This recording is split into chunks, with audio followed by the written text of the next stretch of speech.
Welcome to our channel. Today we how to transfer music with Amazon Music, beginner guide step by step clearly. To transfer music with Amazon Music, begin by launching the Amazon Music app on your device. If you do not have the app, download it from the Google Play Store or Apple App Store. Once the app is open, sign in to your Amazon account. If you don't have an account, create one by following the prompts. After signing in, navigate to the My Music section. Here, you'll find your existing music collection. To add new music, tap on the library icon at the bottom of the screen. Next, select the Songs option to view all available tracks.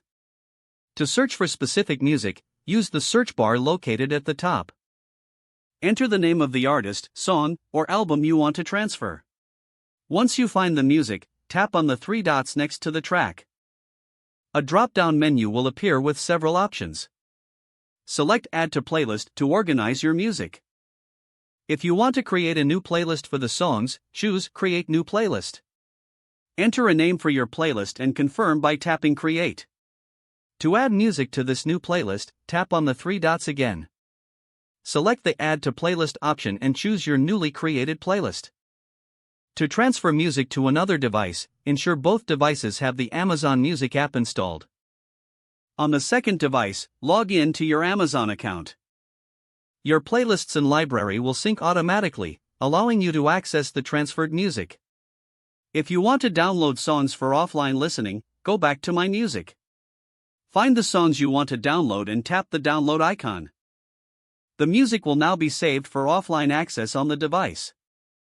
You can repeat this process for any other songs or playlists you wish to transfer. Now you are ready to enjoy your favorite music wherever you go. If the page does not load, refresh the browser or try again in a private or incognito window. Make sure you are using the correct email address, then retype it carefully to avoid small typos. If your password is not accepted, use the reset option and create a new strong password you can remember. Check your spam folder for verification or security emails, then complete any requested confirmation steps. Enable two-factor authentication if available to improve account security and reduce unauthorized access risk. After signing in, review your profile details so your contact information and settings are accurate and current. Don't forget to like this video and subscribe to our channel for more step-by-step tech guides.